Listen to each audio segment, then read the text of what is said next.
नमस्कार दोस्तों, वकील साहब इंडिया में आपका स्वागत है। इस समय मैं श्री के मनन साहब के साथ बैठा हूं, जो कि 3 बार प्रेसिडेंट रहे हैं एनडीए के, 3 बार सेक्रेटरी रहे हैं और 3 बार ही चेयरमैन रहे हैं बीसीडी के। आइए जानते हैं उनका इस बार का एजेंडा क्या है, क्या सोचते हैं यंग एडवोकेट के बारे में और क्या क्या हार्डशिप यंग एडवोकेट फेस कर रहे हैं। सर, मैं समझता हूँ कि BCD is a watch dog and protector and to maintain dignity of the legal profession. एक दबंग लीडरशिप की जरूरत है, क्या कहना चाहेंगे आप? तो आपका क्या विचार है मेरे बारे में? सर आप लॉयर रहे हैं जी, आपको मेरे बारे में थोड़ा एक्सपीरियंस भी है, पटियाला हाउस भी रहे हैं आप। जी। अब तो आप हिमाचल में चले गए हैं जी। लेकिन आपको मेरे बारे में क्या ज्ञान है? बिल्कुल दबंग लीडर है आप लोग, कोई शक वाली कोई बात नहीं है। तो आपके सवाल का आंसर है ना आपके पास? जी। अगला सवाल। सर, सुनते सुनते बाल पक गए हैं कि वकीलों की प्रोटेक्शन के लिए कुछ ना कुछ होगा, लेकिन कुछ नहीं हुआ। कब तक वकील मार खाते रहेंगे कोर्टों में, थानों में? क्या कहना चाहेंगे सर आप? ये बहुत अच्छा सवाल आपने पूछा है जी। मैं आपके ज्ञान में वृद्धि कर दूं और आप इस बात का आपके माध्यम से मैं सबको बताना चाहूँगा। जिस समय रिजू जी लॉ मिनिस्टर थे जी, उन्होंने ड्राफ्ट बना लिया था जी। एडवोकेट प्रोटेक्शन एक्ट का। जी। लेकिन उसके बाद मेरा भी रिज़ाइन हो गया, चूँकि मेरी अबाउट टर्म पूरी होने जा रही थी। तो रिजू जी भी पार्लियामेंट मिनिस्टर बन गए, लॉ मिनिस्ट्री नहीं रही उनके पास। शायद उन्होंने ड्राफ्ट उस समय और बार काउंसिल ऑफ इंडिया को भेजा होगा जी।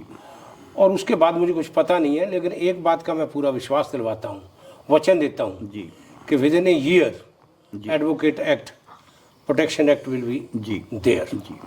सर, एक बात बताइए, मैंने बहुत सारे बीसीडी के मेंबर के, बाकी आम मेंबर से बहुत सारे इंटरव्यू लिए जो कि इलेक्शन कंटेस्ट कर रहे हैं। कोई भी करप्शन इन जुडिशरी को टच करने के लिए तैयार नहीं है, सिवाय एक मेंबर के। बाकी किसी ने भी बोले हम इस मुद्दे पर टच नहीं करेंगे। आप क्या कहना चाहेंगे? आपको पता है कि करप्शन है जुडिशरी में, खासकर डिस्ट्रिक्ट कोर्ट्स में है, हायर कोर्ट्स में कोई करप्शन नहीं है। लेकिन करप्शन पे मैं एक बार आपके माध्यम से नहीं, मैं तो नेशनल चैनल पे बोल चुका हूँ जी। और करप्शन है और करप्शन का समाधान निकालना होगा, जिसमें chief justice of India, chief justice of Delhi high court, बाकी हाई कोर्ट के चीफ जस्टिस, बाकी जजेस की पूरी मदद लेंगे और इसका समाधान होना ज़रूरी है। इसमें कोई दो राय नहीं है। करप्शन एक ऐसा मकड़ी जाल है, ऐसा एक घुन लग गया है और मैं नहीं, ये सब एक्सेप्ट करते हैं कि जुडिशरी में करप्शन आ गई है और उस करप्शन का यही है कि वीड आउट करने के लिए सबको मिलजुल कर काम करना होगा। स्टेट बार काउंसिल की जिम्मेदारी तो है ना? जिम्मेदारी नहीं है हमारी, जिम्मेदारियां तो हमारी बहुत हैं अगर हम पूरी करें तो। लेकिन मैं जितनी देर चेयरमैन रहा हूं, आप मेरे बारे में पूछ लो, जाकर मिनट्स बुक को उठा लो। ये बिल्डिंग खड़ी है, किसने बनाई है? दिल्ली बार काउंसिल की। दिल्ली बार काउंसिल का ऑफिस दिल्ली हाई कोर्ट में समर्पित किया मैंने हमारे स्वर्गीय CL सचदेवा जी को। किसने बनाया है? लेकिन मैं कोई कारपेंटर या मिस्त्री तो था नहीं, बनाया 25 मेंबर्स की मदद से ही है, लेकिन मेरी अध्यक्षता के नीचे ही बना है, वहीं चेयरमैन था। 2-2.5 साल के अंदर करीबन 40 और 50 हज़ार यंग एडवोकेट आए हैं। आप नहीं समझते कि इस बार यंग एडवोकेट ही डिसाइडिंग फैक्टर बनेंगे? बिल्कुल, डिसाइडिंग फैक्टर तो सभी होते हैं, लेकिन योगदान बहुत बड़ा रहेगा इनका। जो यंग लॉयर्स आए हैं और यंग लॉयर्स की भूमिका हमेशा हर इलेक्शन में होती है, समाज के हर वर्ग में होती है। समाज के उत्थान के लिए यंग वोटर ही, यंग लोग ही उत्थान में अपना सहयोग देते हैं। सर, आप यंग एडवोकेट को क्या एश्योर करना चाहेंगे उनकी स्टेबिलिटी के बारे में, उनकी प्लेसमेंट के बारे में, जिससे कि उनकी दाल रोटी का जरिया बन सके? दाल रोटी मत कहो मेरे प्रोफेशन में, दाल रोटी नहीं कमाने आते जी। ये एक समाज की सेवा करने आते हैं। उस सेवा में हमें पैसा भी मिलता है और क्लाइंट की रखवाली भी रखनी है। जजेस के आगे भी उन्होंने केस ठीक से रखना है। मेरे यंगस्टर जितने भी हैं या मेरे प्रोफेशन में जो लोग आए हैं, मुझे इन पर गर्व है। आप कभी कोर्टों में सुनो तो सही इनकी बहस को, किस तरह से बहस करते हैं, किस तरह से आर्गुमेंट्स प्लेस करते हैं। ये इतना राइजिंग स्टार्स आ रहा है बार में, आप अंदाज़ा नहीं लगा सकते।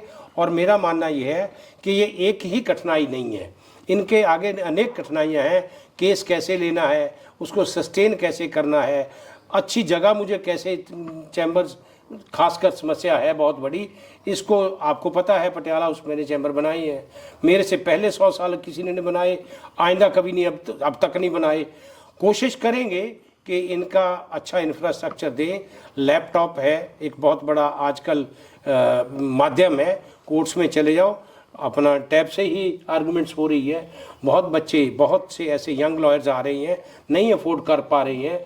अच्छे घरों से तो बच्चे सारे आके कर लेते हैं, लेकिन जिनके पास इंफ्रास्ट्रक्चर नहीं है, मेरा भरसक प्रयत्न नहीं बल्कि मैं ये कहूँगा हम करेंगे, 25 मेंबर मिलकर करेंगे कि इनके लिए जो बेसिक अम्यूनिटीज़ हैं वो प्रोवाइड कराएं। सर सीएम मेडिक्लेम स्कीम जो है, लॉयर वेलफेयर स्कीम जो है, इसके बाबत वो जो सारी जगह जानी चाहिए। एनसीआर के बारे में, एनसीआर में क्या, एनसीआर देखो एनसीआर क्या है, आप एनसीआर की बात करते हैं टाइम एंड अगेन।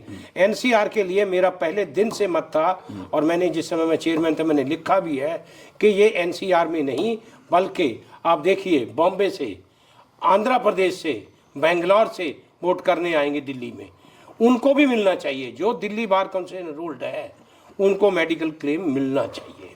आप सर अपने वोटर्स को क्या अपील करना चाहेंगे?